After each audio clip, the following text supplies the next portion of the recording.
दोस्तों, मेरे चैनल में आपका स्वागत है। दोस्तों, आज हम आपके घटना चक्र के पीआईक्यू पॉलिटिकल साइंस के राष्ट्रीय आपात उपबंध के टॉपिक के सारे पीआईक्यू आज हम आप लोगों को कराएंगे। दोस्तों, ध्यान से पीआईक्यू करके जाइए। पीआईक्यू करने से हमारे कई सारे क्वेश्चन नेक्स्ट लेवल के और बन जाते हैं। दोस्तों, हम स्टार्ट करते हैं। दोस्तों, प्रश्न कोश की ओर देखते हैं और आप ध्यान से सुनिए। और जो आपको वीडियो या ऑडियो समझ में क्लियर ना हो तो आप अवश्य कमेंट में बॉक्स में पूछिए, मैं उसका रिप्लाई अवश्य करेंगे। चलिए दोस्तों, हम प्रश्न की ओर चलते हैं। भारतीय संविधान के अंतर्गत कितने प्रकार के आपात की सोच है?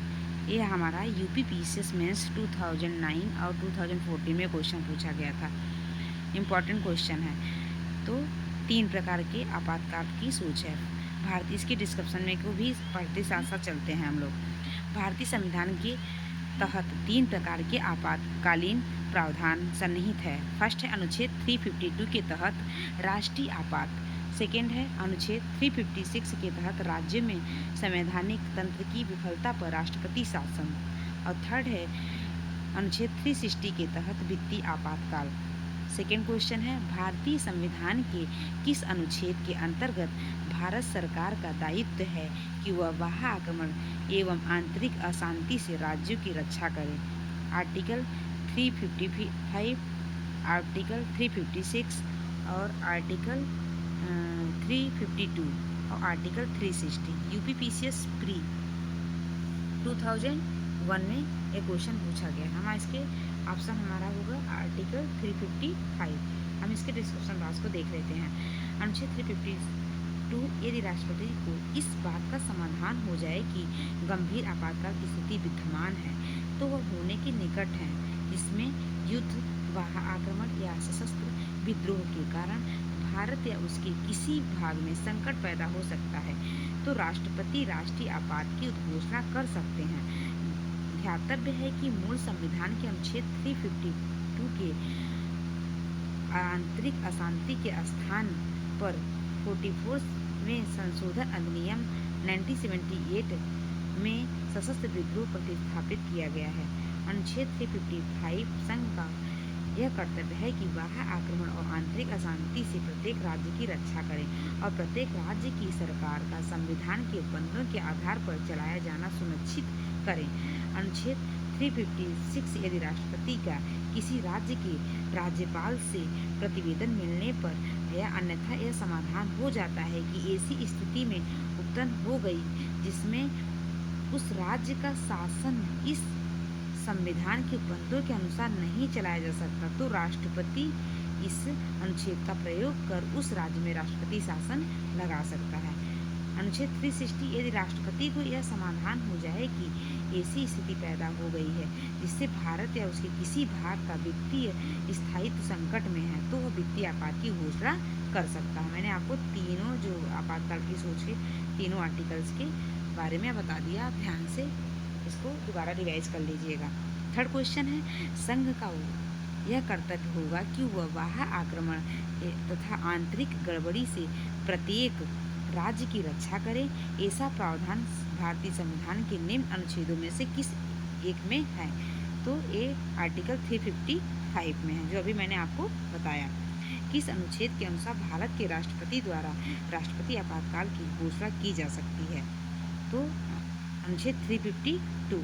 तीन अनुच्छेद थे आपातकाल के, एक 352, एक 356, एक 360।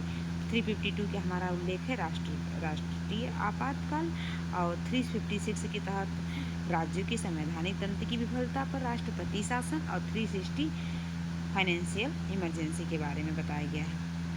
किस भारत का नेक्स्ट क्वेश्चन देखिए, 5 क्वेश्चन। भारत का राष्ट्रपति राष्ट्रीय आपातकाल की घोषणा कर सकता है यदि खतरा है बाहरी आक्रमण का, आंतरिक अशांति का, सशस्त्र विद्रोह का, सांप्रदायिक संघर्ष का। तो किसमें कर सकता है? 1 और 3 ऑप्शन हो जाएगा हमारा कौन सा सही? 1 और 3। 1 और 3 क्या है? 1 और 3 right, D option is right हो गया। अब है भारत में राष्ट्रीय आपातकाल की घोषणा करने का आधार निम्नलिखित में से नहीं है। आपने पढ़ा होगा, पीछे भी हमने मैं आपको बताया। पहला है युद्ध, बी है बाह्य आक्रमण, सी है आंतरिक शांति को खतरा, सशस्त्र विद्रोह। तो ऑप्शन सी इज राइट, सशस्त्र आंतरिक शांति का को खतरा। राष्ट्रपति राष्ट्रीय आपातकाल की घोषणा कर सकता है। ऑप्शन हथियार बंद विद्रोह के आधार पर, ऑप्शन बी बाह्य आक्रमण के आधार पर, ऑप्शन सी युद्ध के आधार पर, और ऑप्शन डी ऊपर वर्णित सभी कारणों के आधार पर। तो जो कारण तीनों लिखे हैं उसके वो सभी राइट हैं। अब है क्वेश्चन नंबर 8। क्या कह रहा है कि निम्नलिखित में से किन परिस्थितियों में राष्ट्रपति आपातकाल घोषित कर सकता है। फर्स्ट ऑप्शन है बाह्य आक्रमण, सेकेंड है आंतरिक अशांति, और थर्ड है राज्य में असंवैधानिक तंत्र की विफलता, और फोर्थ है आर्थिक संकट। तो ऑप्शन होगा 1, 3, 4। 1 में है बाह्य आक्रमण, और 3 में राज्य में संवैधानिक तंत्र की विफलता, और 4 है आर्थिक संकट। तो बी ऑप्शन इज राइट। अब हम आपको कराते हैं क्वेश्चन नंबर 9। कहा गया है कि भारतीय संविधान के अनुच्छेद 352 के अनुसार राष्ट्रीय आपात की घोषणा निम्नलिखित में से किन परिस्थितियों में की जा सकती है।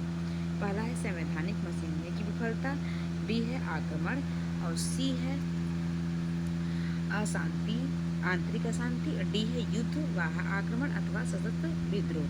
तो ये कहाँ पूछा गया था, यूपी यूडीए या एलडीए प्री 2002 में क्वेश्चन पूछा गया था। तो ये ऑप्शन हमारा डी इज राइट होगा, युद्ध, बाह्य आक्रमण तथा अथवा सशस्त्र विद्रोह। तो दोस्तों नेक्स्ट क्वेश्चन देखिए। भारतीय संविधान के अनुच्छेद 352 के अंतर्गत आपातकाल की घोषणा तभी की जा सकती है जब भारत के किसी भाग की सुरक्षा को निम्नलिखित खतरा हो। पहला है युद्ध के आक्रमण, विदेशी आक्रमण के कारण, सशस्त्र विद्रोह के कारण, आंतरिक उपद्रव के कारण। दिए गए कथन में कौन से कथन सही है, छाटिए। 1, 2, 3 इज राइट है, और फोर्थ हमारा आंतरिक उपद्रव के कारण ये रॉन्ग है। अब हम देखते हैं क्वेश्चन नंबर 11। क्या कहता है, आर्टिकल 352 के अनुसार राष्ट्रीय आपातकाल के विषय में सही क्या है। सही क्या है आप देखिए। फर्स्ट है राष्ट्रपति के द्वारा उद्घोषित किया जाता है, सेकेंड है 2 माह के भीतर इस पर संसद की स्वीकृति मिल जानी चाहिए, जबकि 2 माह नहीं है, 1 माह के भीतर इस संसद की स्वीकृति मिल जानी चाहिए, राइट है। संसद के साधारण बहुमत से इस पर स्वीकृति मिलनी चाहिए, रॉन्ग है। संसद के 2/3 बहुमत से इस पर स्वीकृति मिलनी चाहिए, राइट है। संसद के साधारण बहुमत से इसे वापस लिया जा सकता है, राइट है। संसद के 2/3 बहुमत से इसे वापस लिया जा सकता है, रॉन्ग है। इस पर संसद के संयुक्त अधिवेशन में स्वीकृति ली जा सकती है, तो ये भी क्या है, रॉन्ग है। तो हमारा कोई ऑप्शन नंबर 3 इज राइट होगा। 3 क्या होगा, राइट होगा। C option is right. 1, 3, 5, 6। दोस्तों अब इसके नेक्स्ट क्वेश्चन को मैं आपको नेक्स्ट लेक्चर में कराऊंगी। दोस्तों छोटी छोटी वीडियो रहती हैं तो आप आसानी से देख लेंगे। और दोस्तों खूब ढेर सारा प्यार दीजिए, लाइक करिए, शेयर करिए, सब्सक्राइब करिए, और अपने दोस्तों तक पहुंचाइए हमारे वीडियो को, जिससे हम आपके आगे के पूर्वावलोकन के सारे topics political science other subject के क्लियर कर दूँगी। ओके दोस्तों, बाय बाय बाय बाय।